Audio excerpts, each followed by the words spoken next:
We continue now with our overview of the history of philosophy. We turn our attention today to certainly one of the most prodigious and formidable thinkers that the world has ever known. And I'm thinking, of course, of St. Thomas Aquinas. Thomas was born in the 13th century in the year 1224, presumably. We're not exactly sure of that year. But he died in the year 1274 before his 50th birthday, so that he was 49 years old at the time of his death. And that in itself is astonishing when you think of the prodigious work that came from this titan of philosophical and theological thought. Affectionately, within the Roman Catholic Church, St. Thomas is called the Doctor Angelicus, or the angelic doctrine, and no single individual has done more to shape the theology of the Roman Catholic Church than Thomas. Although many Protestants also claim him as one of the fathers of the faith, because so much of what he wrote and did happened before the disputes that arose in the 16th century. But the normal evangelical rap against St. Thomas Aquinas is that he was guilty of separating nature and grace. In fact, in the work of Francis Schaeffer, when he gave his overview, big picture analysis of the breakdown of thinking in modern times, he saw Aquinas as the chief culprit for dividing the spheres of knowledge and making an unnatural disjunction between nature and grace by separating them. And I was a personal friend of Francis Schaeffer and a great admirer and respecter of him, but on this point I strongly disagreed with him. And I think to understand Thomas Aquinas, we have to understand the issues he was facing in his day and the problems he was seeking to solve. And one of the things that we're not all that familiar with in the West is the development of Eastern thought, and particularly Arabic thought. We tend to think of the Renaissance as being strictly a Western phenomenon that began in Florence and in the 13th century with the rediscovery of the ancient Greeks and so on. But that was already going on in Islamic philosophy. The great Islamic philosophers had already rediscovered the ancients, and at the time of Aquinas, the great thinkers of the Arab philosophers, people like Averroes and Avicenna, had sought to construct a synthesis between Muslim theology and Aristotelian philosophy. And that's a study in and of itself. But one of the things that they came up with in their synthesis was called the double truth theory. The double truth theory. This is a very important idea in the history of theoretical thought. The double truth theory basically said this, that something can be true in philosophy and false in religion at the same time. Or it can be true by faith but false in science at the same time. Now, let's translate that idea to contemporary categories. We see the raging controversy that goes on about human origins.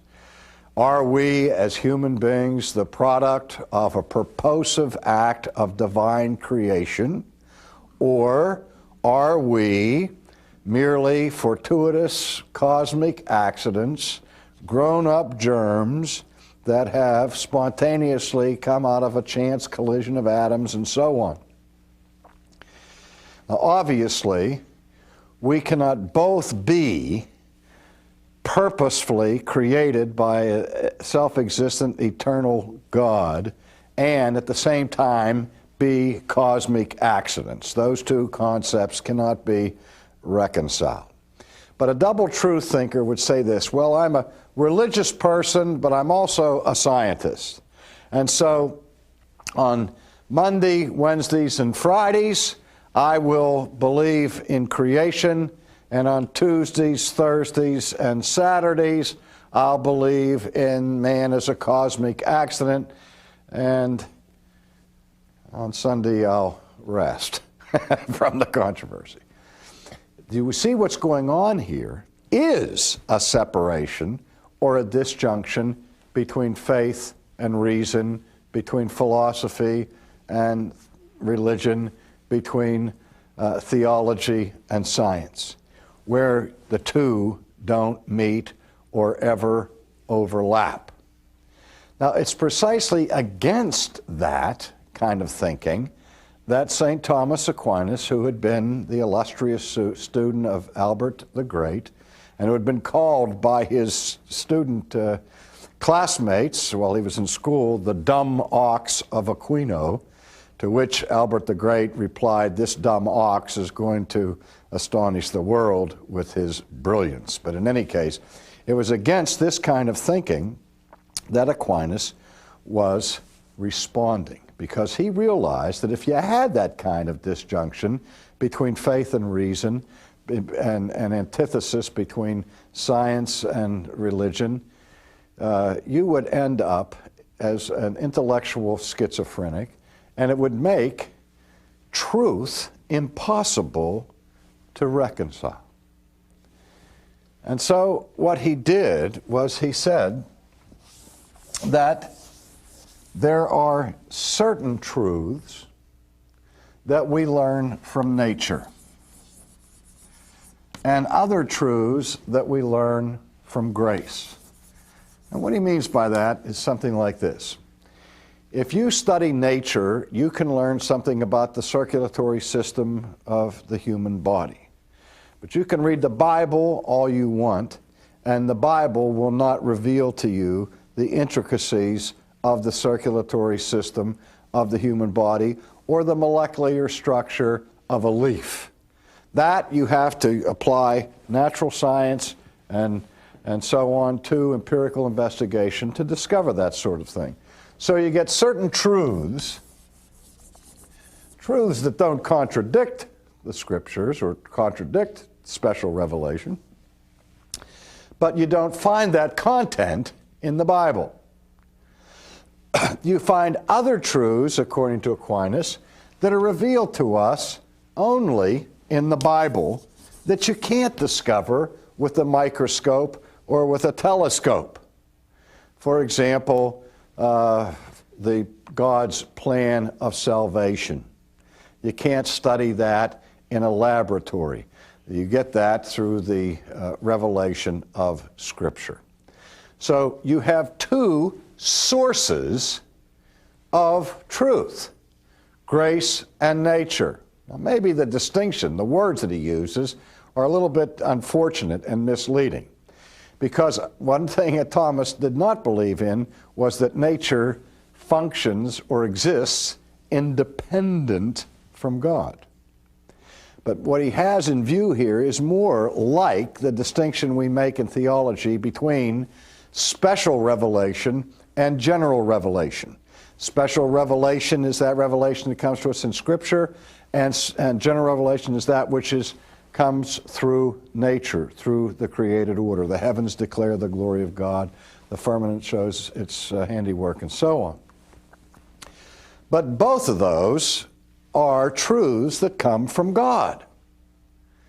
Paul, for example, in the first chapter of Romans, where he is engaged in the writing of special revelation, says that in addition to that revelation that comes in Scripture, there is the revelation that God gives of himself in and through nature, or the things that are made. So that the Bible itself says there's another source of revelation, namely nature, that is also God's revelation. Now the point is this: Thomas Aquinas distinguished between nature and grace. He distinguished between faith and reason. between philosophy and science, and so on.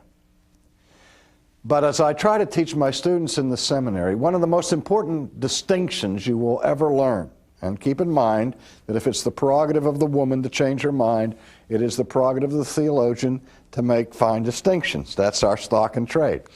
But one of the most important distinctions you will ever learn is the distinction between a distinction and a separation. If I distinguish your body from your soul, I bring no harm to you. If I separate your body from your soul, I've killed you. So that there's a huge difference between distinguishing and separating.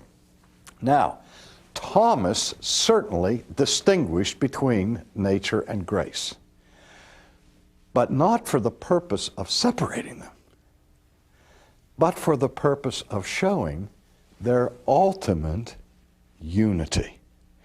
Because even as Augustine had said earlier that the Christian ought to learn about as many things as he possibly can, because he was convinced that all truth is God's truth, and all truth that is truly true meets at the top, so Aquinus believed that what God reveals in nature will never contradict what he reveals in Scripture. So that there is a fundamental harmony between these two sources of knowledge. Now, so far so good with Aquinas, and then in addition to these two sources, he then added another category. And the category he called the articulus mixtus, and we'll put that in English, the mixed articles. And the mixed articles, according to Aquinas, are those truths that can be learned either from Scripture or from nature. Now here's where the controversy comes in. Christians have not argued that the Bible teaches the existence of God. That's clear. And you can learn the premise that God exists by reading the Bible. But the issue is, can you learn of the existence of God simply by studying nature? That is there such a thing as natural theology? Natural theology has been a bugbear among 20th century theologians, and there's been great antipathy expressed against natural theology. Now, natural revelation refers to God's self-disclosure in the realm of nature. Natural revelation is something God does. He's the revealer. Natural theology is something we do. Namely, the question is this: if nature reveals God, do we learn anything from that revelation? If we learn anything from that revelation, if we gain any knowledge of God from that natural revelation, then what do we have? We have natural theology, because all the word theology means is the knowledge of God. Now, you may argue forever about the scope of that knowledge, the extent of that knowledge, the accuracy of that knowledge, and all the other debates that focus on this question, but that there is natural knowledge of God, I think couldn't be any more manifest than what Paul teaches in the first chapter of Romans. And when Thomas Aquinas was talking about his concept of natural theology, he did it not simply on a speculative basis of reasoning, but he did it exegetically. He turned the attention of his readers to Paul's teaching in the first chapter of Romans to justify this. But then, of course, what he's most known for in the Western world is not his exposition of the Bible, but for his rational arguments for the existence of God. He's trying to say, well, if nature reveals that God is, how does that happen? How do we understand a knowledge of God simply by looking at creation? and he set forth 5 proofs for the existence of God, wherein he was reasoning from the created world back to the first cause or the Creator. Now again, many of his critics say that to argue for God cosmologically, that is, from the cosmos back to the Creator of the cosmos, is to get you no further than Aristotle's first cause, his uncaused cause. I always say to those critics, be careful here, because these people who say, well, the God of the philosophers is not the God of Christianity because our God is so much more than a first cause. And I say, yes, he is so much more than a first cause, but he is not less than the first cause. And the big philosophical issue of our time is the question of what is the first cause. And if we roll over and play dead to the skeptic or the critic of historic Judeo-Christianity, and they're willing to negotiate God's being the creator and God's being the first cause, we're in serious trouble. That's one of the reasons, incidentally, why even in secular universities that are hostile toward historic Christianity today, academic integrity demands that Thomas Aquinas be studied. Nobody can study the history of philosophy without taking this man very, very seriously, and the chief reason for that is because of his formidable arguing for the existence of God. And his arguments created the classical synthesis and dominated the intellectual scene for hundreds and hundreds of years, so that even secular scientists and philosophers hardly dared to question the existence of God, because to do so would be to make themselves look as if they weren't very intelligent, because St. Thomas had done such a job on them previously. Now, to understand how that fell apart, we have to wait until we get to the critical philosophy of Immanuel Kant. But again, one of the important things that Aquinas developed in his arguments for God, from motion, from matter, and all of these other things, was this concept that we've already encountered briefly in St. Anselm, the idea of necessary being. Now, I'm going to translate this into modern terms and do it as quickly, as down and dirty as I possibly can, and make it as simple as I possibly can. The simple argument is this: if anything exists, something, somehow, must have the power of being within it. Because if nothing has self-existent being, nothing could possibly be. If, put it another way, if there ever was a time when there was nothing, what could there possibly be now except nothing? And so if there is something, there must be something that has the power of being, or nothing would be.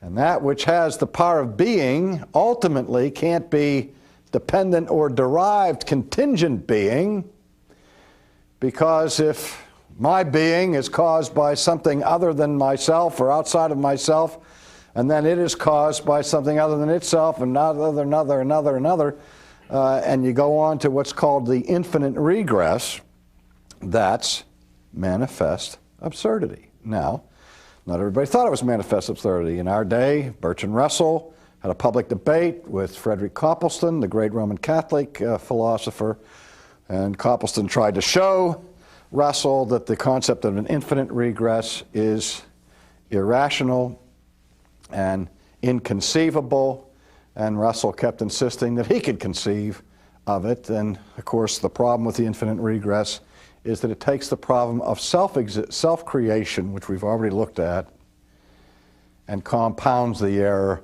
infinitely. You don't just have a little bit of nonsense, you have infinite nonsense. But in any case, St. Thomas Aquinas was getting at the idea that if anything exists, something must have necessary being.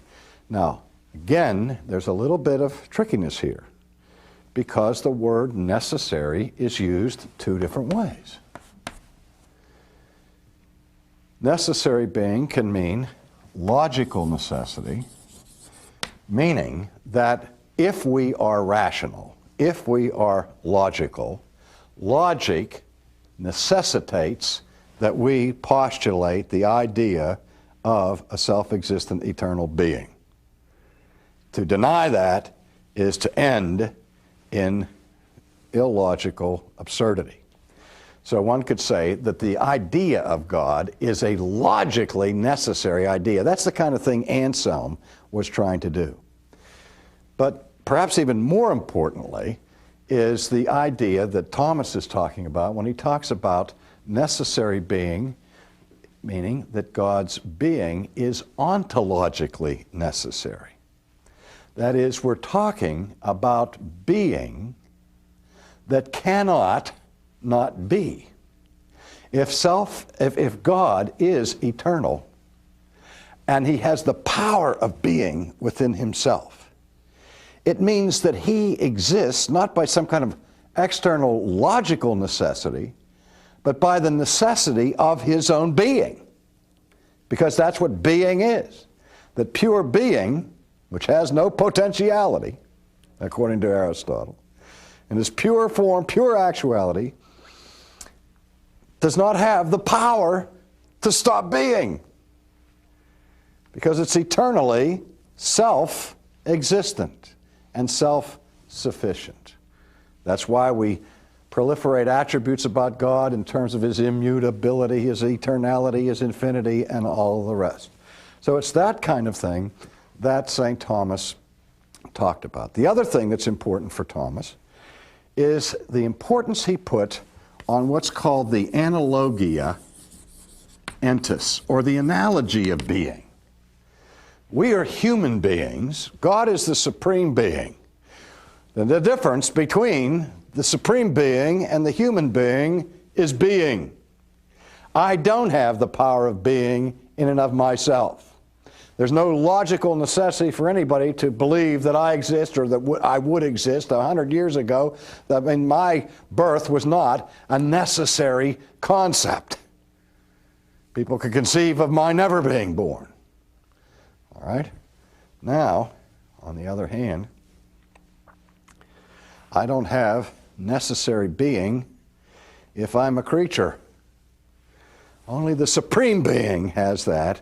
Human beings are dependent, derived, contingent, depending on something that does have eternal being. But even though I am not the supreme being and I'm a human being, there is some analogy of being that exists between God and us. The Bible talks about our being created in the image of God. There is some point of similarity. And this becomes, as we will see later on, absolutely vital to the whole question of whether any meaningful statement can be made about God by creatures such as we are. Because if there is no point of similarity between God and us, we would have no grounds for any meaningful discussion about him. And Thomas will become more and more important with respect to that issue later on.